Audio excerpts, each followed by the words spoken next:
Salut, c'est Tom de La Photo Avenue. Dans cette vidéo très courte, eh bien, je souhaite te parler d'un filtre gradué, mais attention, pas n'importe lequel.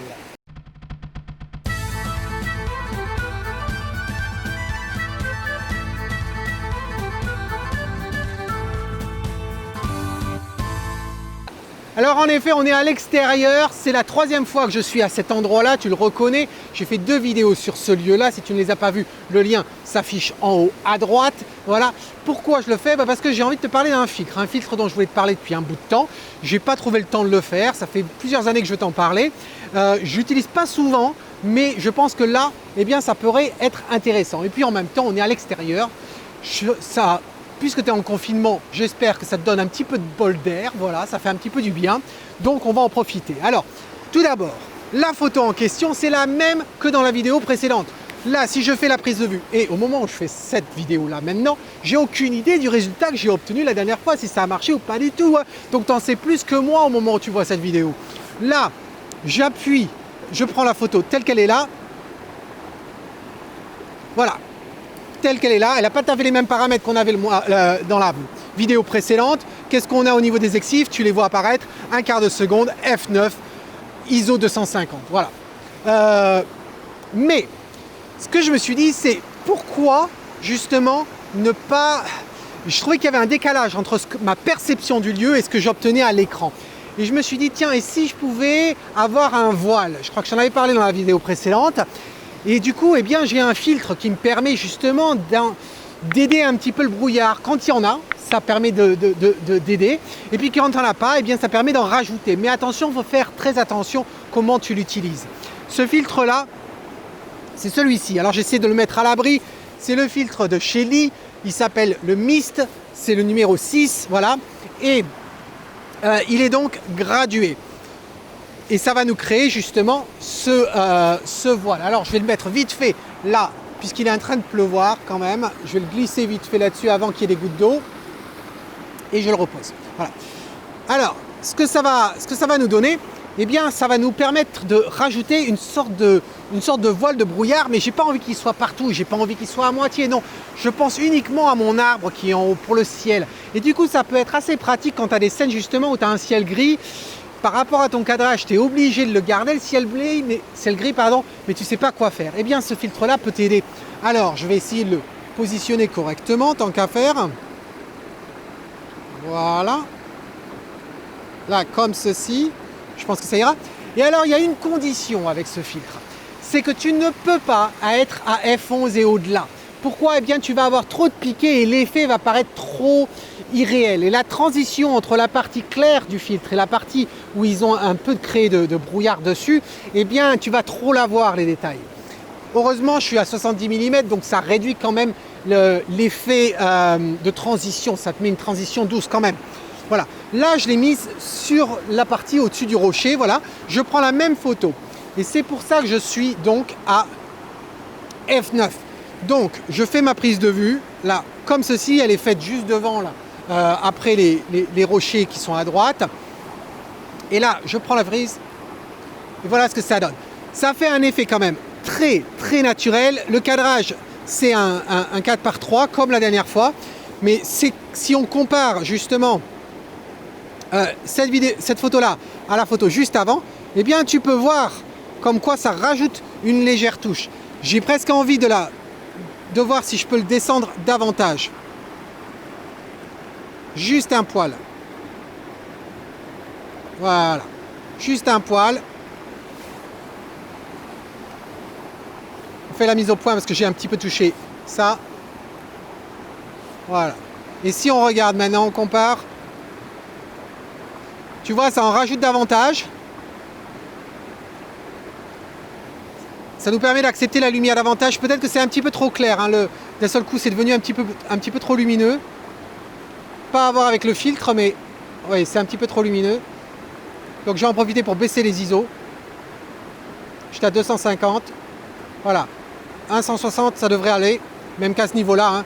Je pourrais très bien le faire en post-production. Mais voilà. Et je trouve que l'effet à l'écran, là, est relativement naturel. Je vérifie au niveau de la netteté. Ça me paraît bien net. Et justement, alors, quand on se dit, mais ouais, mais t'es tu es du coup à f9, tu vas pas avoir toute la profondeur de champ que tu souhaiterais avoir. Et bien justement, comme on est au loin dans le brouillard, c'est pas si grave que ça qu'on n'ait pas trop de détails. On a les détails, mais on n'a pas le super piqué à mort. Et je pense que ça peut être quand même relativement intéressant. Voilà. Au niveau de la vitesse de l'eau, je regarde. Sur le devant, c'est plutôt bien. Au loin, ça me paraît quand même être un peu trop lisse, même si on a les cheveux de l'eau quand même comme détail.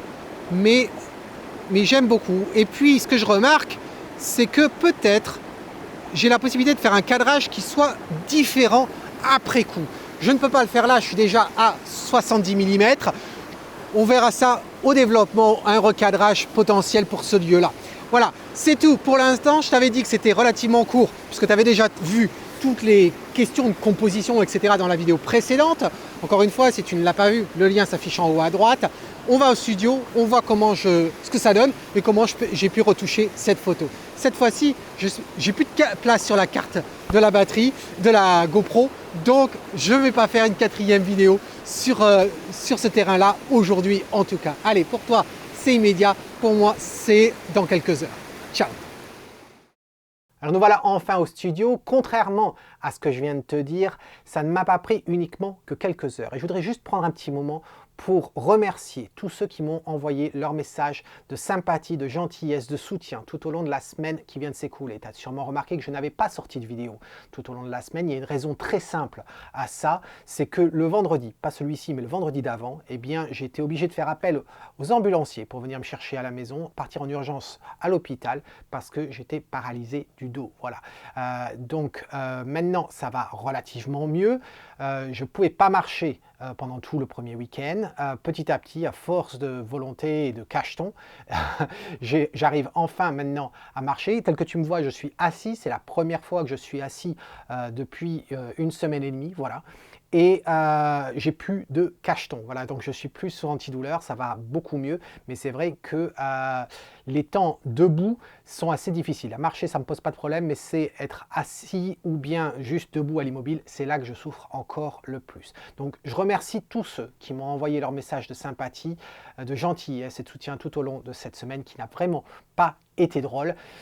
Mais je ne suis pas encore échec et mat. Voilà, je ne suis pas encore échec et mat. Je ne sais pas quand est-ce que je vais pouvoir sortir faire une autre expédition.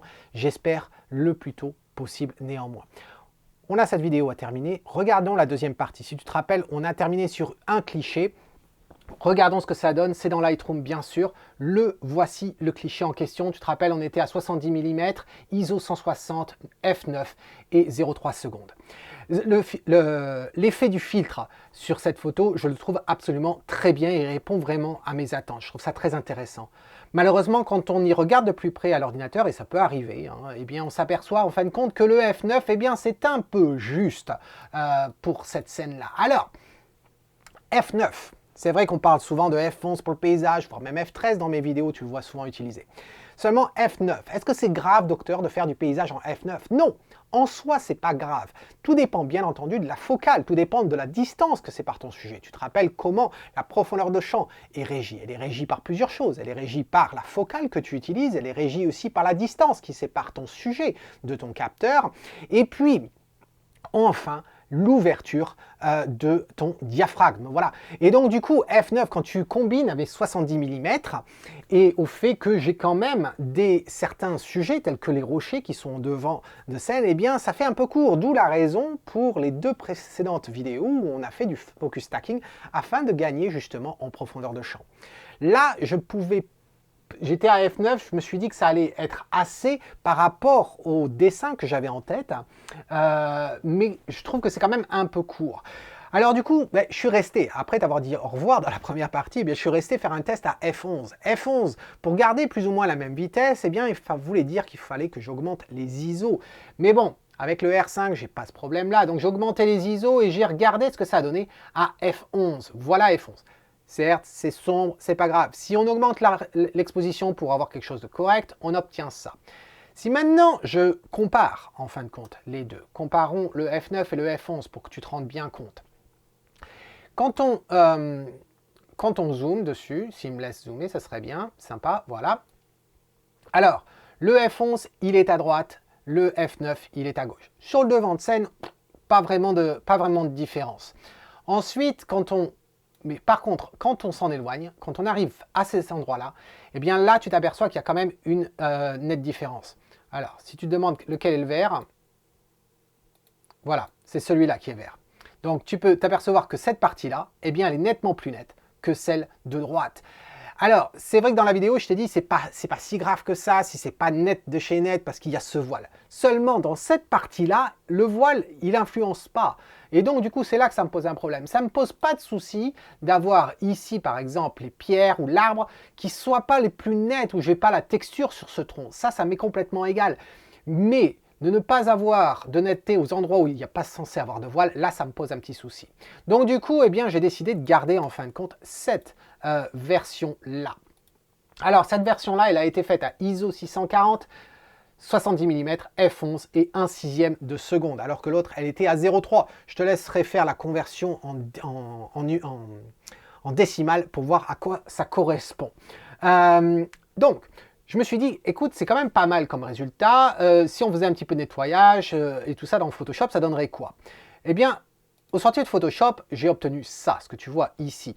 Qu'est-ce que j'ai fait dans Photoshop? Eh bien, regardons. La première étape, ça a été de régler la netteté.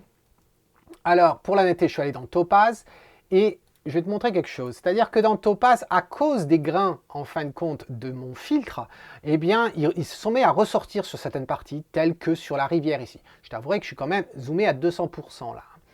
Et donc, du coup, j'ai fait un masque de fusion, comme tu peux voir ici, afin de désactiver cet effet-là de Topaz sur la rivière, voilà, sur la chute d'eau.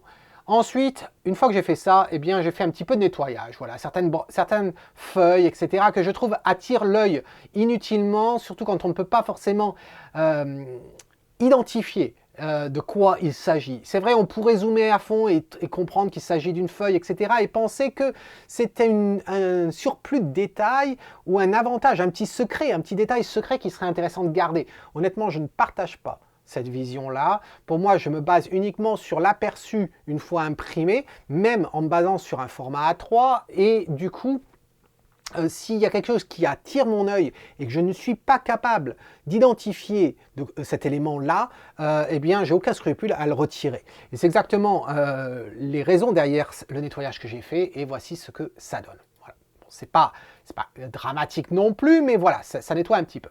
Au sortir de ça, donc, on arrive dans Lightroom et on obtient ça. Ici, une fois dans Lightroom, j'ai pas fait grand-chose en fin de compte. J'ai fait la même logique que la dernière fois, sans pour autant vouloir absolument faire le même développement. Dans la première étape, je voulais régler cette mousse blanche ici, qui est d'une lumineuse et puis qui est blanche aussi. Donc je voulais régler ça.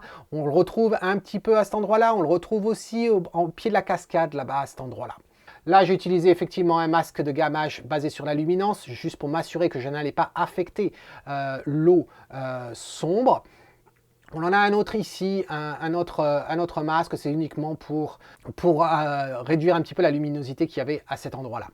Ensuite, j'ai fait un masque radial tout simplement pour créer un filtre comme un vignettage si tu veux.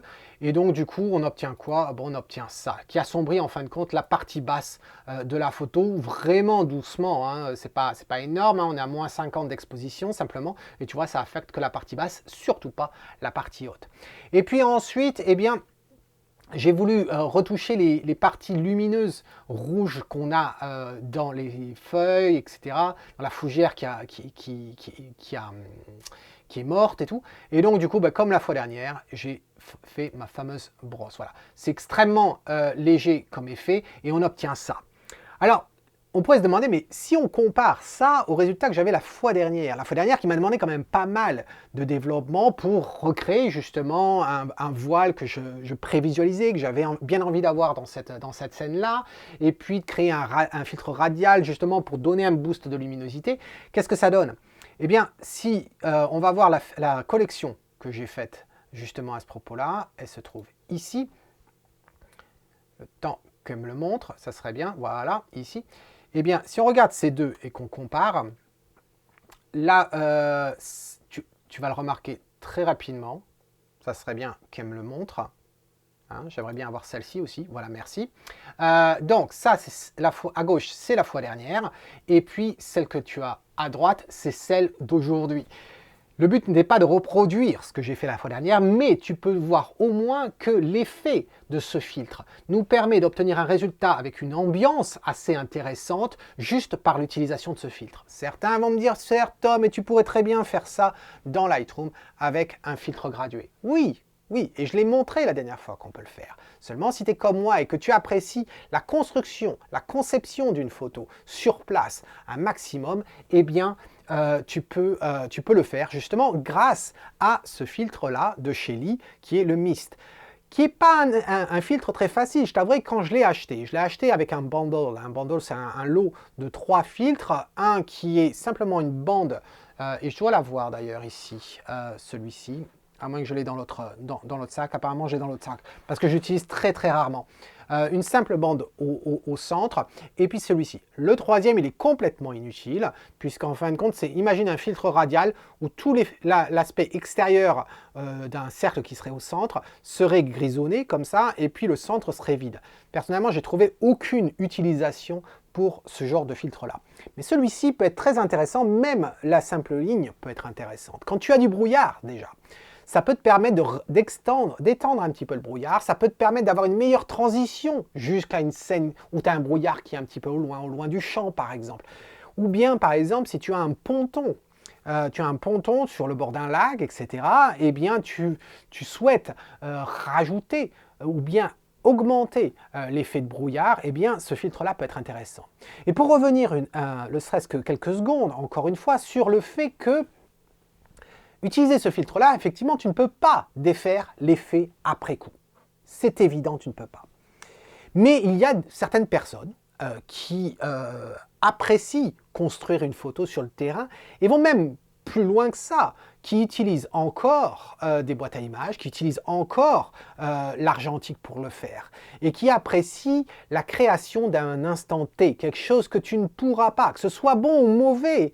Le choix fait au moment de la prise de vue ne peut pas être réellement corrigé après coup. Et il y en a qui apprécient ça. Ça peut avoir une certaine valeur. Et autant je ne tombe pas dans le radicalisme de cette vision-là, j'aime bien le fait qu'on puisse réparer après coup, etc. J'apprécie que l'on puisse créer quelque chose principalement sur place. Vraiment d'essayer de finaliser sa vision pratiquement encore sur place. Voilà. Et un jour, peut-être, pourquoi pas, je sortirai avec de l'aide et je prendrai mon imprimante, j'irai à l'extérieur sur le terrain et essayer de faire ma photo et à peine, même pas besoin de rentrer à la maison, de pouvoir faire le traitement sur un ordinateur portable ou sur ma tablette et faire le tirage sur place. Là, je trouve ça assez intéressant. Pas pour tous les jours, mais ça peut être un projet intéressant. Voilà. Donc, j'espère que tu as trouvé ça intéressant. Si ce filtre-là est pour toi ou pas, c'est pas grave. Mais au moins, tu sais que ça existe et que tu as la possibilité de modifier une ambiance grâce à ce genre de filtre. Dis-moi ce que tu en penses dans un commentaire. Tu sais que j'adore ça, bien entendu. Si tu as aimé cette vidéo, n'oublie pas de mettre un pouce vers le haut. Ça aide énormément cette vidéo et la chaîne.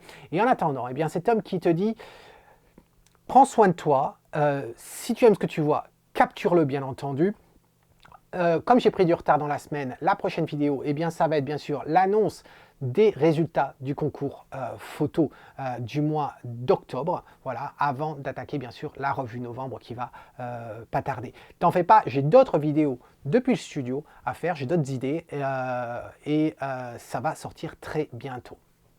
Cheers!